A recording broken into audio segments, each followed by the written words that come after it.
in pre-calculus and in algebra. You worked with several different varieties of functions that were used in several different varieties of applications. In algebra, for example, you dealt with the functions that looked like lines. Mx plus b was their general format.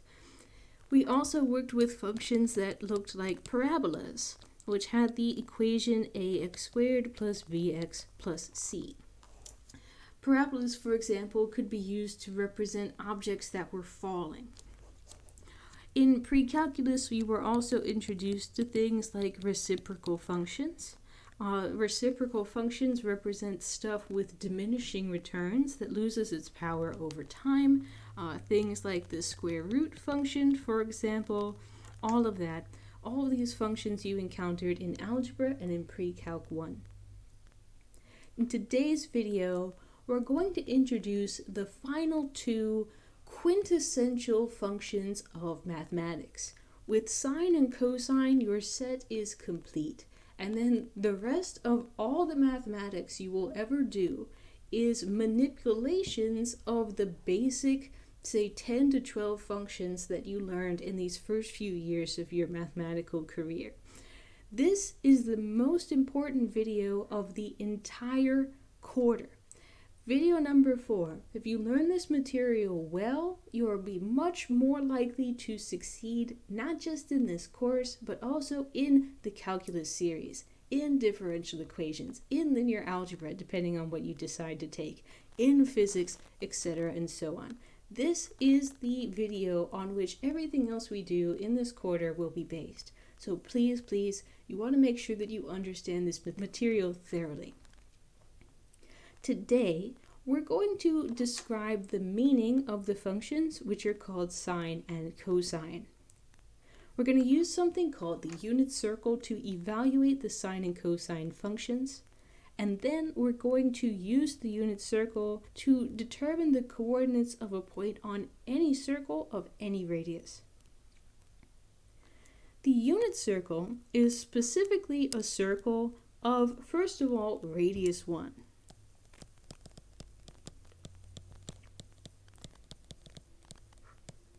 The circle must be drawn in the xy plane,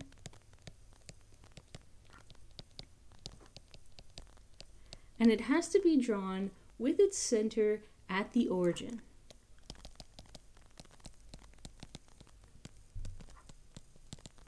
The center of the circle must be at the point 0, 0. And here's our circle drawn at the origin with a radius of exactly 1 unit.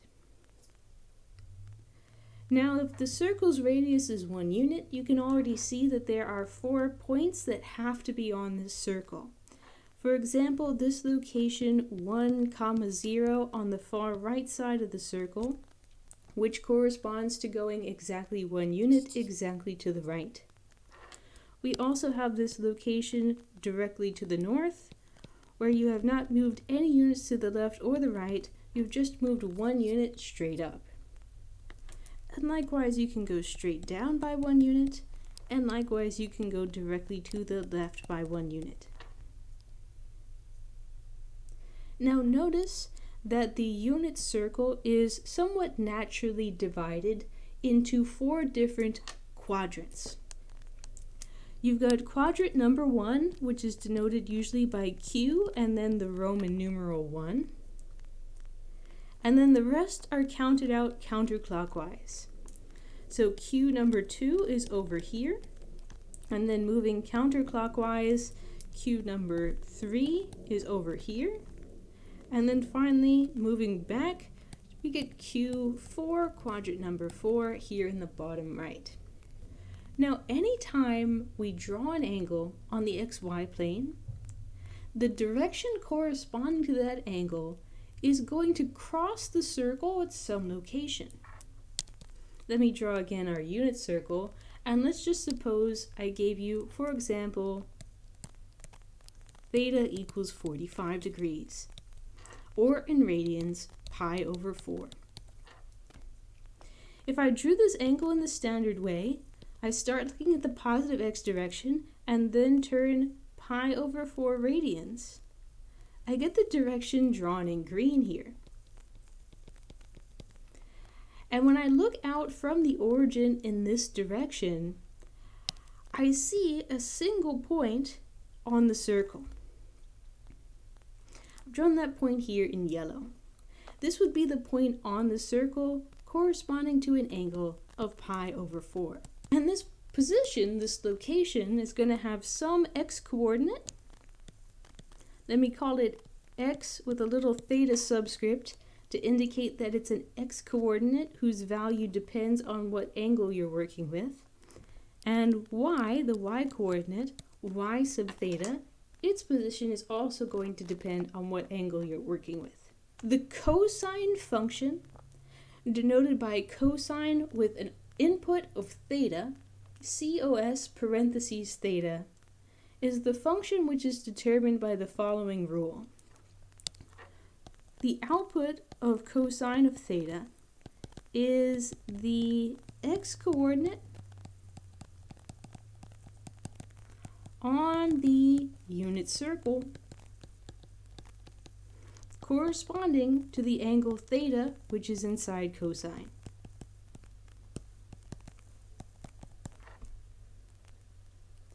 What is the sine function, which is represented by sin parentheses theta? You plug an angle theta into sine, and sine gives you back the y-coordinate on the unit circle corresponding to this angle.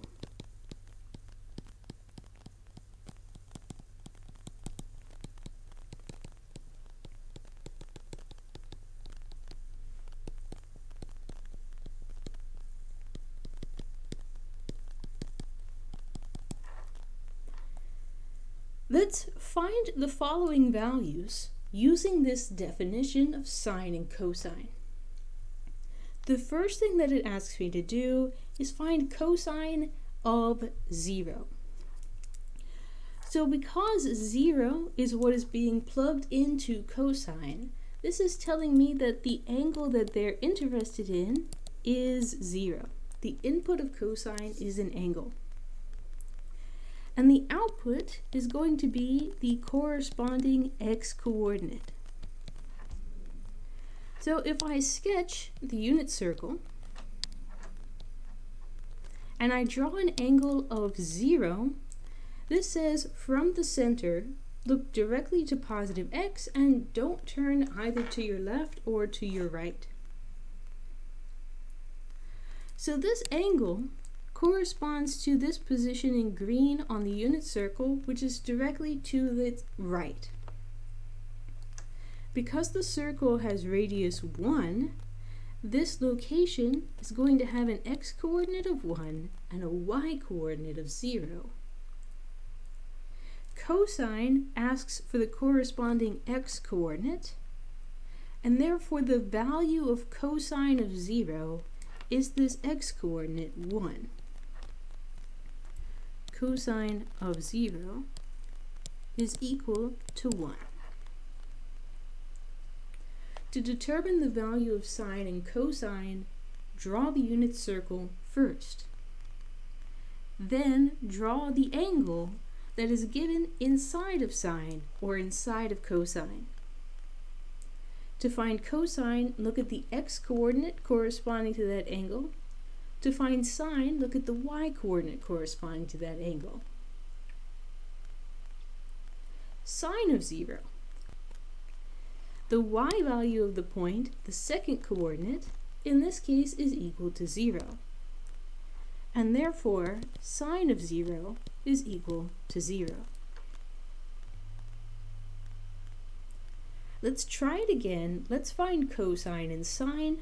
When the angle has changed, no longer are we dealing with 0. This time we're dealing with an angle of pi over 2. So let's sketch in our unit circle. And let's sketch in our angle of pi over 2. So the location of the point on the unit circle corresponding to this angle is 0, 1. So what is cosine of pi over 2? The cosine would be equal to the x-coordinate. Cosine plug in angle pi over 2, the output is equal to 0. Meanwhile, sine of pi over 2 would be equal to the y-coordinate at that same position, would be equal to positive 1. What about cosine of pi and sine of pi? This is going directly to the left and not at all up or down. The coordinates of this point would be 1 unit in the negative x direction. So based on that, what do you think are the values of cosine pi and sine of pi? Cosine would be the negative 1, the x-coordinate. Sine would be equal to 0, the y-coordinate. 3 pi over 2, equivalent to 270 degrees, is going to correspond to a direction which points straight downward. Because we're going straight down and not at all to the left or the right, the coordinates of this point would be 0, minus 1. So the value of cosine at that angle, cosine of 3 pi over 2 radians, would be equal to 0, and sine at that location would be equal to minus 1. And what about if we plugged in 2 pi? If we plugged in 2 pi to sine slash cosine, well, 2 pi is doing a full revolution and brings us directly back facing to the right. So the coordinates here would be 1 unit in the positive x direction. Cosine of 2 pi would be equal to positive 1, and sine of 2 pi would be equal to 0. Exactly the same values that we got when we plugged an angle of 0 into cosine and sine. It completely makes sense that we would get the same values because the angle points to exactly the same location. And that property is true not just for 0 and 2 pi, but for any pairs of coterminal angles. Remember that two angles were called coterminal if they corresponded to the same direction. Because they correspond to the same direction, they're going to indicate the exact same point on the unit circle. So you're going to get exactly the same outputs from sine and cosine. Now it's relatively easy to figure out the values of sine and cosine at these four sort of compass points, angle 0, angle pi half, angle pi, and 3 pi over 2. For the less straightforward angles, we have a reference sheet that we can use freely. Here we go. This image gives the coordinates on the unit circle corresponding to some of the most common angles, and you are absolutely free to use this image as a reference as you're doing your work. We can see, for example, that the angles of 0/0 degrees have coordinates where x is equal to 1 and y is equal to 0. All these that we've found already, but we also get some more interesting values. For example, if we plug in an angle of 45 degrees or pi over 4 radians, then that points to a location on the unit circle where the x and y are both equal and they are equal to the number square root of 2 divided by 2. So this is going to come in handy quite often. I really recommend saving this picture somewhere convenient. Let's go ahead and let's use the unit circle above to find the values of the following. The first one being cosine of 45 degrees. So I'm going to go ahead and I'm going to locate 45 degrees on the unit circle. And that was, we highlighted that just a few moments ago. That's located right here. I'm looking for cosine of 45 degrees. So I'm looking for the x-coordinate of the point corresponding to that angle. So sine of 45 degrees is equal to the number square root of 2 divided by 2.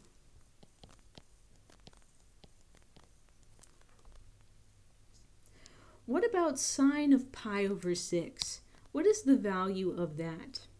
Let's go back to our unit circle and let's see if we can locate an angle of pi over 6 radians. In this case, pi over 6, which is equivalent to 30 degrees, is located right here. Now we're interested in sine of pi over 6, which means that we're interested in the y-coordinate of this position. So sine of pi over 6 would be equal to the y-coordinate 1/2.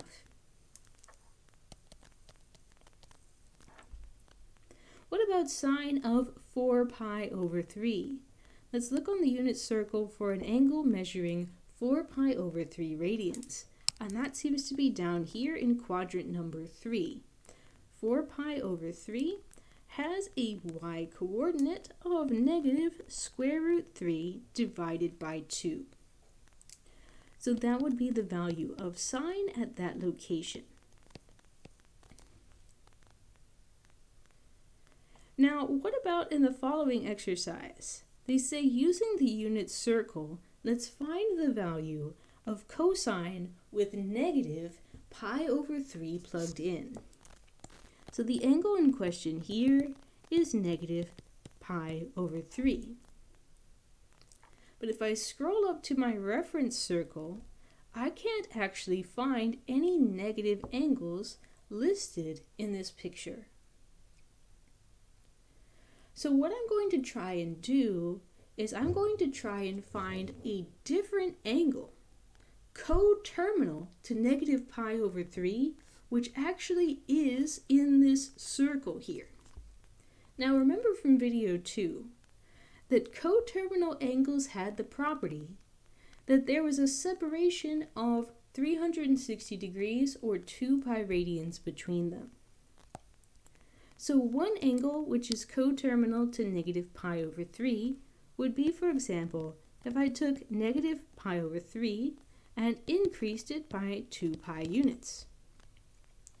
If I increase it by 2 pi units, then the difference between these two will be a multiple of 2 pi. Now let's go ahead and add these quantities together. They currently don't have the same denominator, so let's change 2 pi to 6 pi over 3. So an angle which is coterminal to negative pi over 3 is 5 pi over 3. Now let's see if this angle shows up on the circle. 5 pi over 3 shows up right here in quadrant number 4. And it corresponds to a location where the x is 1/2 and the y is negative root 3 over 2. Since I'm working with cosine, I'm interested in the x-coordinate. So cosine of negative pi over 3 is equal to positive 1/2. So this unit circle reference is wonderful for angles which are between 0 and 11 pi over 6. But if you have an angle which is outside of that range, then you will need to add or subtract full revolutions in order to get an angle which is actually in this picture so that you can use the picture as a reference. Now let's go ahead and consider how we would evaluate sine and cosine using a calculator. Once again, the biggest issue here is making sure that your calculator absolutely knows whether you're thinking about an angle which is in radians or an angle which is in degrees. So let's first use a calculator to find the value of cosine of 3, where the 3 has no degrees symbol and therefore is in radians. And let's contrast that with how we would find the value of cosine of 3 degrees. We know it's degrees because the degrees circle is included. Alright, I find myself in a little bit of a conundrum here because I don't have access to an emulated version of the TI-8384, which is where you usually will demonstrate the difference between degrees and radians. So I think what I'll try and do, note to self, is I will try and find someone else's video showing the difference between degrees and radians and post that to Canvas. And what I will do is I will show you what I end up usually using when I am at home doing these calculations. I don't personally have a Texas Instrument. I haven't used one in probably at least 10 years since I was an undergrad. So instead, what I will show you is, in my opinion, the more authentic way to actually use calculators with sine and cosine. The first way actually comes built into Windows 10. Their built-in scientific calculator is quite wonderful, actually. And you can see, if you click the trigonometry drop-down menu, that it has functions for sine and cosine. A little bit above that, you can also see an option here which says DEG. This is saying that any value that you plug in to sine or cosine is going to be treated as degrees. So suppose that I wanted to find the value of sine of 90 degrees. I'm going to type in 90, and then I'm going to hit the trigonometry drop down and select sine. And so it says, oh, sine of 90 degrees is equal to 1 unit. So fine, that's perfect. That matches exactly what we found by hand. 90 degrees points straight up, so the y-coordinate will be exactly equal to 1. Likewise, if I wanted to find cosine of 90 degrees, I could type in 90 and then hit trigonometry cosine, and it'll say, aha, cosine of 90 degrees is equal to 0. However, if I change the mode of the calculator to RAD, R-A-D, by clicking on that button, then if I try and type in 90 trigonometry sine, it's going to give me a much less nice value. It's going to give me 0.89399, etc. This is not sine of 90 degrees. This is sine of 90 radians. So because we're in radians mode, the calculator interprets any angle plugged into sine or cosine as radians. So in answer to the question given here, someone says use a calculator to find the value of cosine of 3 accurate to 4 decimal places. I'm going to make sure that the calculator is in radians mode. I'm going to say 3 and then evaluate cosine at that 3. And it gives me negative 0.98999. So to round that to 4 decimal places, because of all those 9s, we would have to do negative 0.9900. Now if I wanted instead the value of cosine of 3 degrees, I would have to change this calculator back to degrees mode. And I would hit then 3 trig cosine, hit enter, and now we get positive 0.9986. So be on the lookout for that. You need to make sure that your calculator, whether you're working with a TI or you're working even with something as simple as the Windows 10 calculator, it has to be in the right mode. Now, if you're using an online calculator such as Wolfram Alpha, you also have to be careful in this situation. For example, if I type in cosine 3, it will initially give me a value, but I should really check to see whether it's interpreting 3 in terms of radians or in terms of degrees. Now, if I actually hit enter and scroll down, you can see that it is saying input is equal to cosine parentheses 3 with no degrees symbol.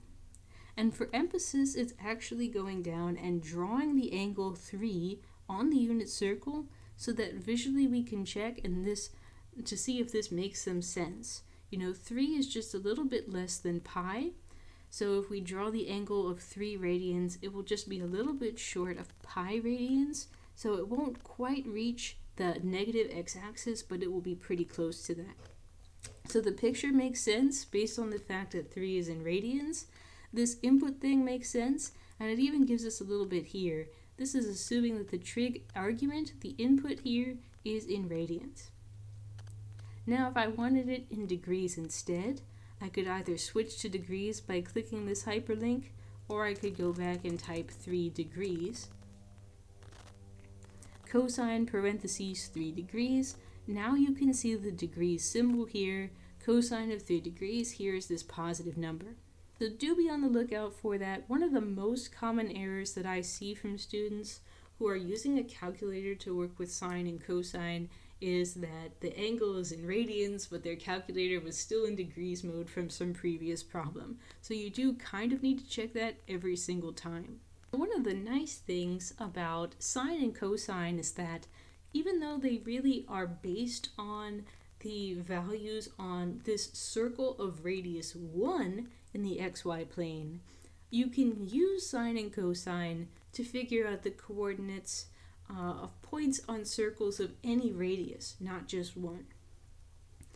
For example, suppose that we wanted to figure out the point on a circle of radius 5, not 1, which corresponds to an angle of pi over 3. Now, if the circle did have radius 1, coordinates would be given by cosine and sine of this angle.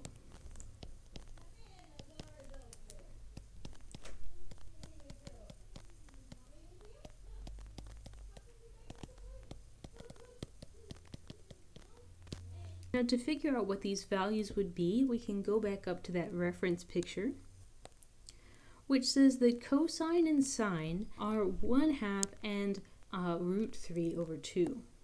But of course, the circle in our problem doesn't actually have a radius of 1, it has a radius of 5. So how can we adjust these values to reflect the fact that the circle in our problem is 4 times larger? Well, really, all that we need to do is make these values also 5 times larger. So not 1/2, but 5 multiplied by 1/2. Not root 3 over 2, but 5 multiplied by root 3 over 2. To find the coordinates on a circle of a larger radius, just take the coordinates on the original unit circle and scale them up, multiply them by 5.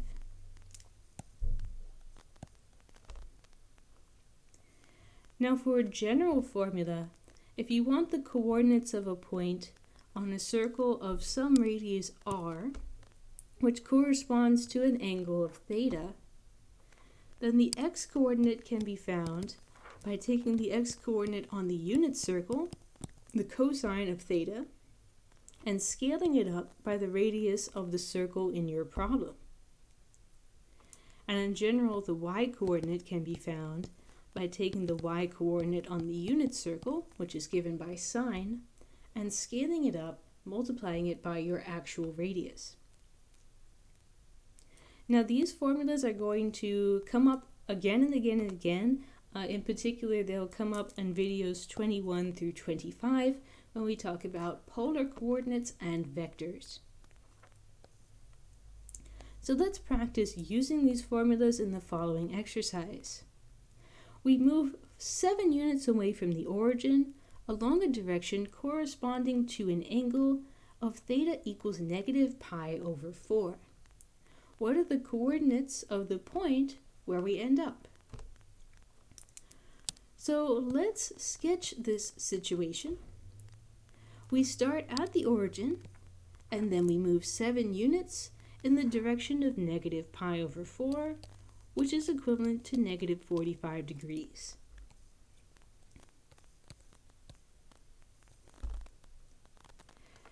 And we're trying to find the coordinates of this location out here, the point where we end up.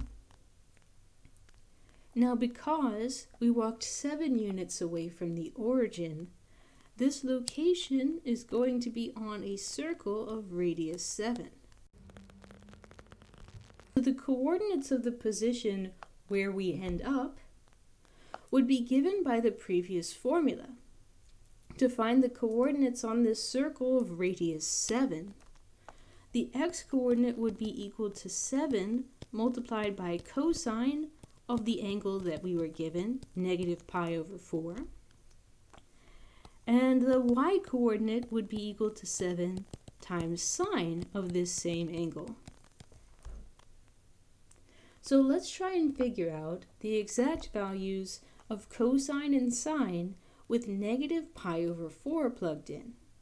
The problem, of course, is that negative pi over 4 doesn't explicitly appear in our reference image. So to find those values, let's try and come up with an angle coterminal to negative pi over 4. The easiest way I can think of to get a positive angle which is coterminal to this one is to add 1 full revolution to add 2 pi.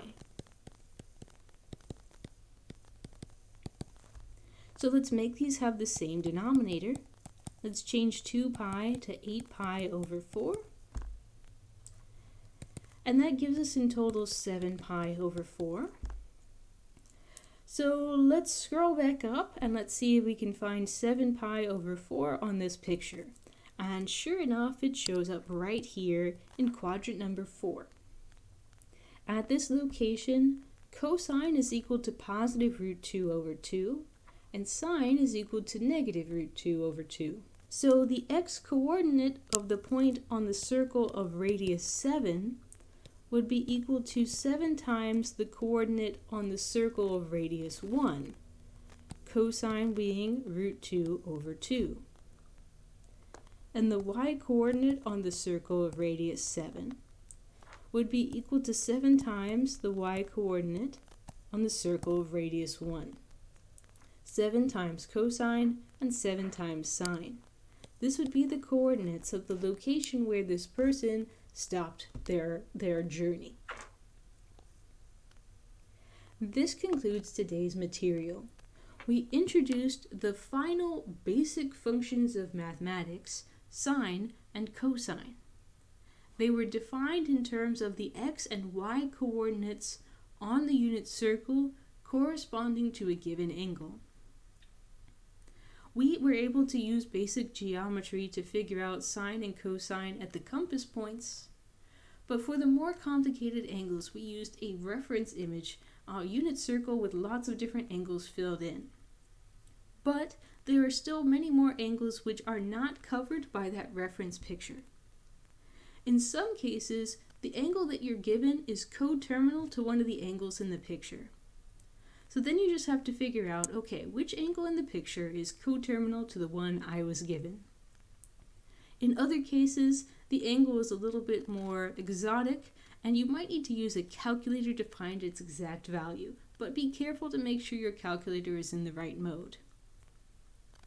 Now, by taking sine and cosine and by multiplying them by a number, you can find the coordinates of locations on circles of radius which is greater than 1 or smaller than 1.